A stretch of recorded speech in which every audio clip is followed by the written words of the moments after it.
Welcome to Motivational Humanity. You are not alone. Good morning, everyone. I want to start with a question. How often do we stop, truly stop, and ask our bodies, what do you need? Not what others expect of us, not what deadlines or society demands, but what you need. Healing is personal, it's messy, and it's not just about fixing what's broken, it's about creating a relationship with yourself that honors the whole of who you are. Today, I want to share truths about healing your body. Truths that can reshape how we care for the vessel we live in every day. Our bodies have a quiet way of speaking to us. At first, it's just a whisper, a small signal that something isn't quite right, or perhaps something could be better. It's that slight ache in your back after a long day at work, the subtle tension in your neck that you brush off as stress, the feeling of being tired but pushing through because you've got things to do. These whispers are not something to ignore. They are messages from your body reminding you to slow down, to pay attention. We often dismiss these early warnings, believing that we have to keep going, that we don't have time to take a break, that pushing through is a sign of strength. But in truth, ignoring these whispers is a way of disconnecting from the very thing that keeps us alive, our bodies. Over time, the body becomes louder, and what was once a gentle nudge becomes a scream. The minor discomfort turns into chronic pain. The fatigue turns into exhaustion. The stress turns into anxiety. And so our bodies don't want to scream at us. They want to be heard in the quiet moments when they only need a little attention. But when we ignore them for too long, they will raise their voices in ways we can't ignore. We have to remember that our bodies are wise. They don't demand that we make grand gestures, but rather that we take small, consistent steps to care for them. Those whispers are invitations to pause, to reflect, to make small changes that can lead to profound healing.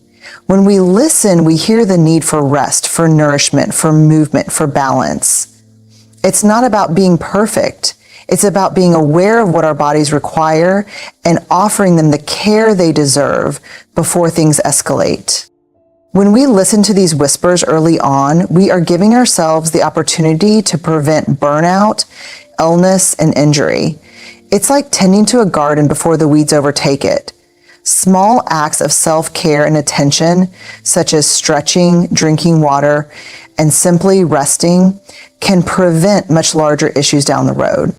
The key is to cultivate the habit of listening, to stop and ask ourselves, what is my body telling me today? To trust the quiet wisdom it offers, and to have the courage to act on it, even when the demands of life are loud. This is how we honor the relationship with our bodies, by hearing it in its gentleness before we are forced to hear it in its distress, and so on. So next time you feel that subtle pull, that twinge or tightness, take a moment to check in with yourself. Pause, breathe, give yourself the space to listen, and in doing so, you can prevent your body from having to scream for help. In a world that seems to glorify constant motion, productivity, and hustle, rest can feel like an act of rebellion.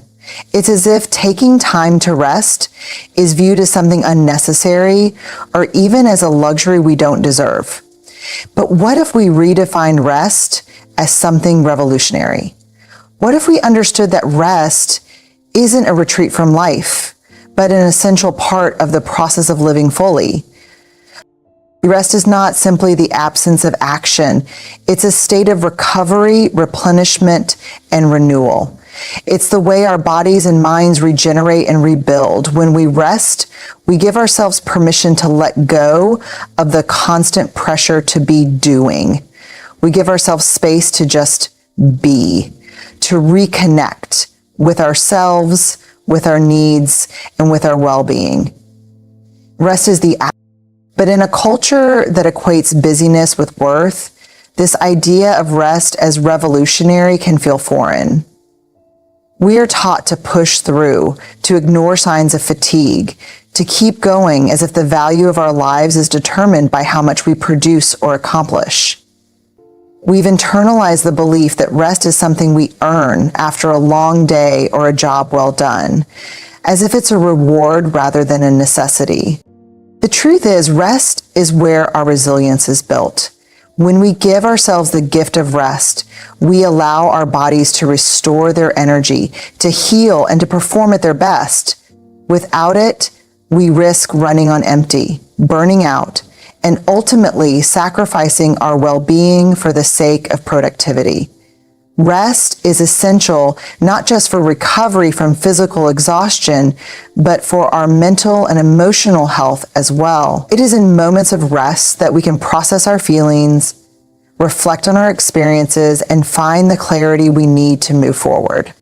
When we choose rest, we are also choosing ourselves. We're choosing to acknowledge that we are human, not machines.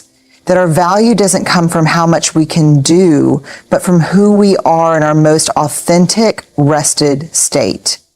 It's a radical act of self-love to honor the need for rest, to allow our bodies and minds to reset, and to trust that this time is not wasted, it is necessary. We have to let go of the notion that rest is indulgent. It's not about being lazy. It's about understanding that we can't give our best if we are constantly running on empty. Just as a car needs fuel and maintenance to function, so too does the human body. Rest is that fuel. It's that time of maintenance where we recalibrate, where we recharge, and where we remind ourselves that we are worthy of care simply because we exist. Rest is revolutionary because in taking that time to pause, we reclaim our energy, our health, and our peace of mind. We break free from the narrative that our worth is determined by what we produce, and we reconnect with the truth that we are enough just as we are. And when we rest, we find the strength to rise, to show up fully, and to engage with life in a way that's sustainable, balanced, and rooted in well-being. So rest is not just a break from the grind. It is an act of resistance against a culture that tells us we must be constantly on. Rest is the revolution that allows us to be present, to be whole, and to be our best selves. In a world that bombards us with ever-evolving standards of beauty and perfection, it's easy to fall into the trap of thinking we must eat, move, and live in a way that fits a certain mold. We see images of perfect meals, ideal bodies, and the latest wellness trends that promise to give us everything we need if we just follow them correctly. But this pursuit of perfection often leads to frustration, self-criticism, and a disconnection from what our bodies truly need. Instead of chasing perfection, we must learn to nourish ourselves with intention. To nourish with intention means to listen deeply to what our bodies are telling us. It's about recognizing that we are individuals with unique needs, not one-size-fits-all solutions. What fuels you may not fuel someone else, and that's okay. Nourishment isn't about fitting into a particular box or following a specific set of rules. It's about approaching food, movement, and self-care with a mindful awareness of what your body truly requires in any given moment. Intention is the key here. When we nourish ourselves with intention, we do so with mindfulness, care, and an understanding that nourishment goes beyond what's on our plates. It includes the emotional and mental support we give ourselves, the way we treat our bodies with respect, and the space we create for self-compassion. It's about being present in the act of nourishing, rather than rushing through meals or activities with the goal of achieving a specific outcome. We aren't simply eating to lose weight, gain muscle, or fit a societal standard of health. We are nourishing ourselves because we deserve to feel whole, vibrant, and energized. Intentional nourishment also means honoring the relationships we have with food. So often, food becomes a source of guilt or shame. Either we eat too much of it or we deny ourselves its pleasures. But when we nourish with intention, we can begin to see food as fuel and as pleasure in equal measure. We can recognize the joy in a balanced meal and also the importance of indulging in what brings us satisfaction without guilt or shame. The focus isn't on perfection, but on balance and respect for our bodies. It's essential to let go of the pursuit of perfection when it comes to how we nourish ourselves. Perfection leads to restriction, control, and ultimately a disconnection from the freedom of living authentically. When we approach nourishment with the mindset of, I need to be perfect, or I must follow this diet exactly, we lose sight of the bigger picture. Our bodies don't need perfection. They need love, kindness, and the ability to adapt to what feels right in each moment. We don't need to have the perfect plate or the ideal routine. Nourishing with intention isn't about a strict regimen. It's about being present and being kind to ourselves, understanding that nourishment looks different on different days. Sometimes it means having a salad full of vibrant greens, and other times it means enjoying a bowl of comfort food with a sense of gratitude. It's about eating what makes you feel energized, alive, and whole without the pressure to fit into someone else's idea of what's right. When we nourish with intention, we recognize that our bodies are not machines to be controlled, but living, breathing systems that need a range of inputs to thrive. This includes food, yes, but also rest, movement, connection, and emotional care. Intention is about being present in every aspect of self-care. It's about checking in with yourself and asking, what does my body need right now? Without judgment. It's about making choices that support your well-being based on how you feel and what your body is telling you, not how you think you should feel or what others are doing. This approach takes the pressure off. It removes the stress of perfection and allows for a greater sense of freedom. When you stop striving for an unattainable standard, you can start to enjoy the simple act of nourishing yourself. Your body doesn't need perfection. It needs intention, respect, and a deep understanding that your well-being matters just as much as anyone else's. So, nourishing with intention is an act of self-compassion. It's the acknowledgement that we are worthy of care, of good food, of movement that feels good, and of the space to simply be, without striving to meet unrealistic expectations. When we nourish ourselves with intention, we are choosing to honor our bodies, to nurture them in ways that make us feel alive and well, and to trust that we are enough, just as we are.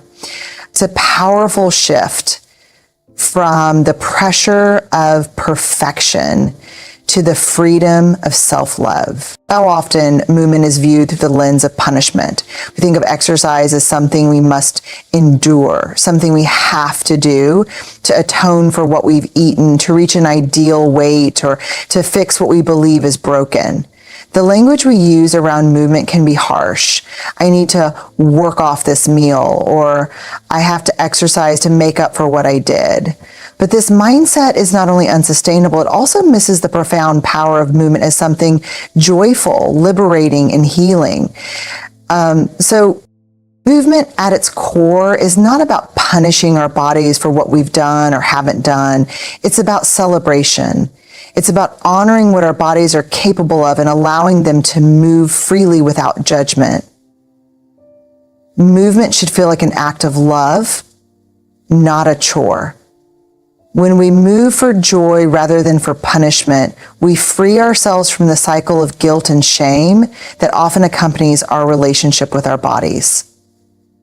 But instead of approaching movement as something to be earned or something that must be endured, we can embrace it as an opportunity to reconnect with the joy of being alive. This week on the podcast, episode 64, The Art of Being Alive.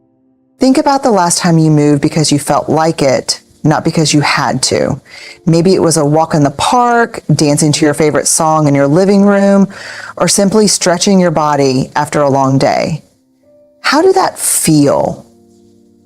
For many of us, movement feels most fulfilling when it is spontaneous, fun, and connected to the present moment. It's when we allow ourselves to move simply because we want to, without the pressure to achieve a certain result or to meet an external expectation, that we experience true freedom in our bodies. When we move for joy, we listen to our body's needs and desires. Some days your body may crave an intense workout, while other days it may long for gentle stretches or a slow walk. Moving for joy means giving yourself permission to honor what feels good in the moment, without judgment. You don't have to fit into a rigid exercise routine that doesn't resonate with you.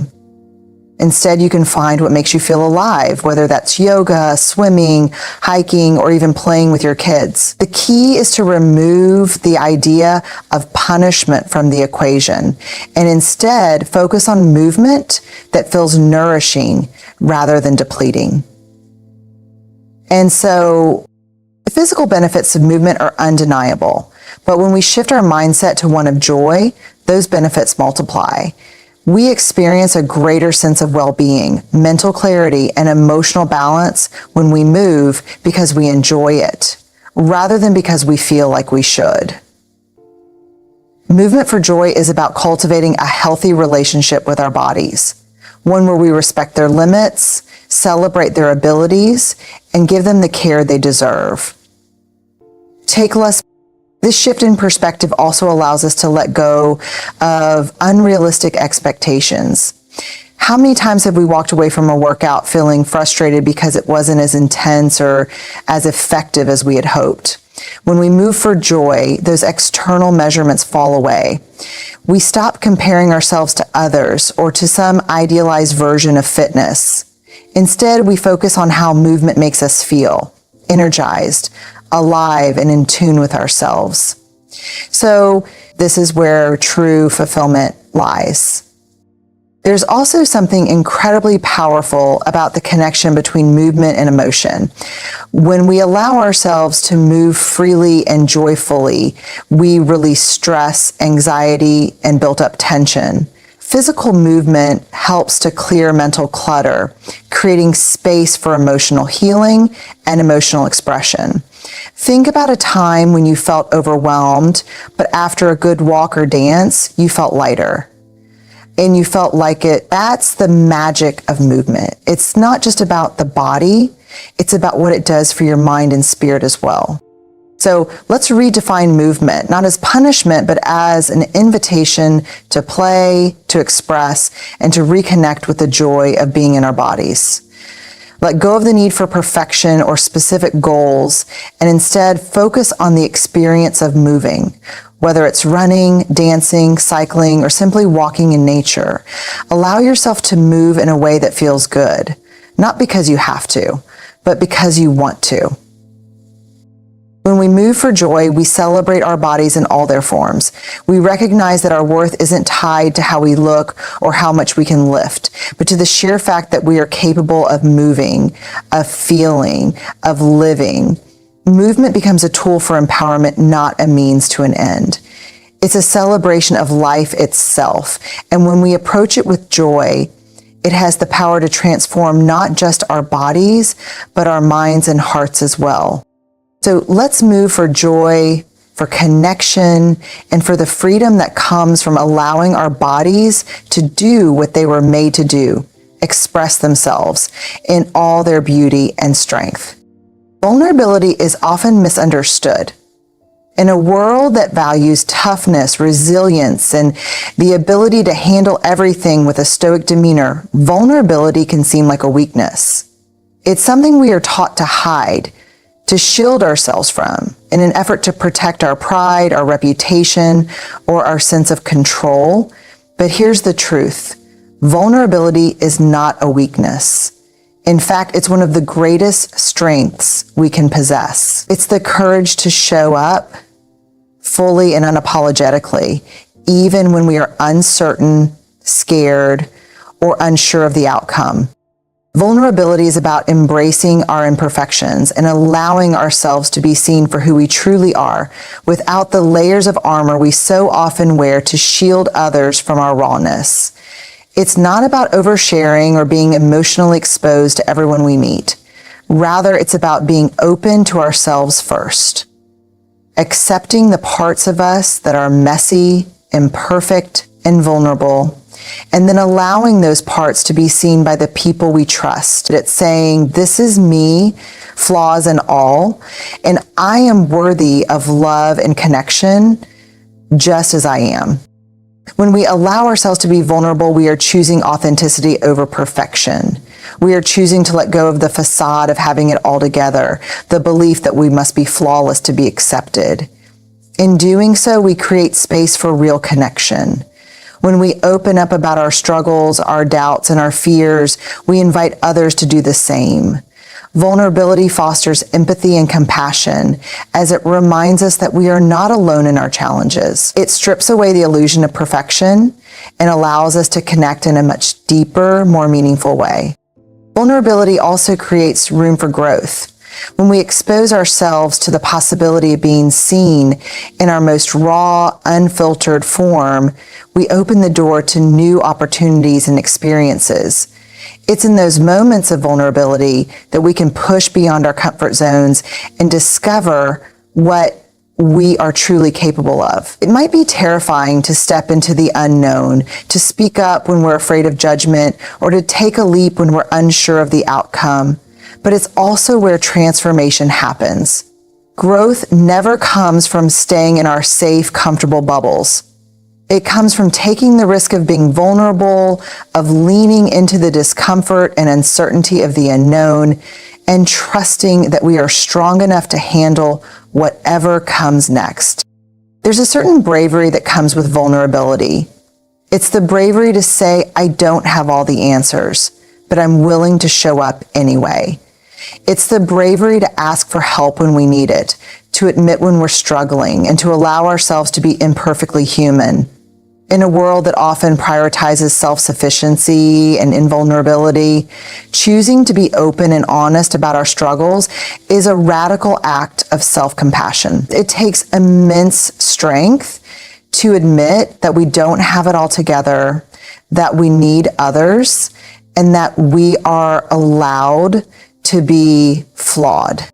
Vulnerability also fosters resilience. While it may seem counterintuitive, vulnerability is actually the very thing that builds our emotional strength. When we allow ourselves to be vulnerable, we are not allowing ourselves to be weak.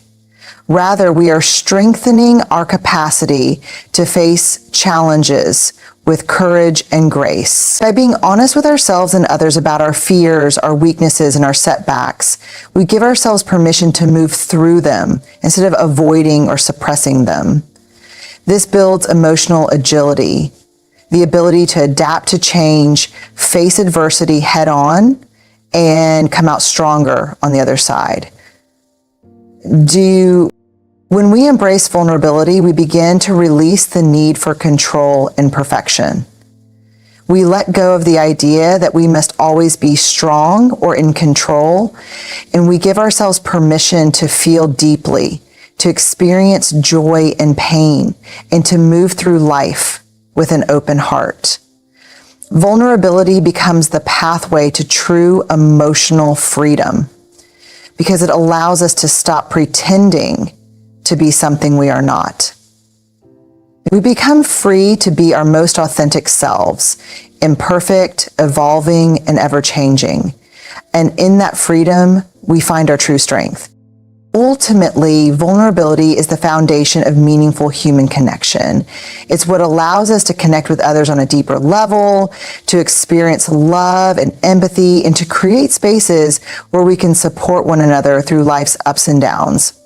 It's the vulnerability in a conversation with a friend, the willingness to share our fears with a partner, or the courage to speak up about our needs that fosters intimacy and trust. Vulnerability is the thread that binds us together, reminding us that we are all, at our core, beautifully human and deserving of connection.